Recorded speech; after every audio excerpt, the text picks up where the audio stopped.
వెంకటేష్ హీరోగా తెలుగులో చాలా సినిమాలు వచ్చాయి. అందులో వరుస సినిమాలు సూపర్ డూపర్ సక్సెస్లను అందుకున్నాయి.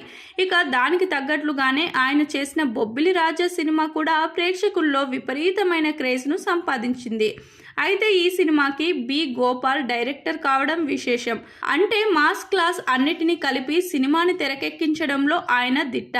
కాబట్టి ఆయన లాంటి డైరెక్టర్ వెంకటేష్కి దొరకడం నిజంగా వెంకటేష్ అదృష్టమనే చెప్పాలి. ఇక ఈ సినిమా కోసం దివ్య భారతిని హీరోయిన్గా తీసుకున్నారు. ఈ సినిమాలో ఆమె అందంతో వెంకటేష్ యాక్టింగ్ని సైతం ఆమె డామినేట్ చేసింది అంటూ అప్పట్లో చాలా వార్తలే వచ్చాయి. నిజానికి దివ్య భారతి చాలా క్యూట్గా ఉంటుంది. అందుకు తగ్గట్లుగానే ఈ సినిమాలో సాంగ్స్లో కానీ యాక్టింగ్లో కానీ తను కూడా చాలా మెచ్యూర్డ్ పర్ఫార్మెన్స్ని చూపించి ప్రేక్షకులందరి చేత శబాష్ అనిపించుకుంది. ఇక దానికి తగ్గట్లుగానే ఆమె ఆ పాత్రలో ప్రతి ప్రేక్షకుడిని కట్టిపడేసింది. దాంతో వరుసగా తెలుగులో భారీ ఆఫర్లు వచ్చాయి.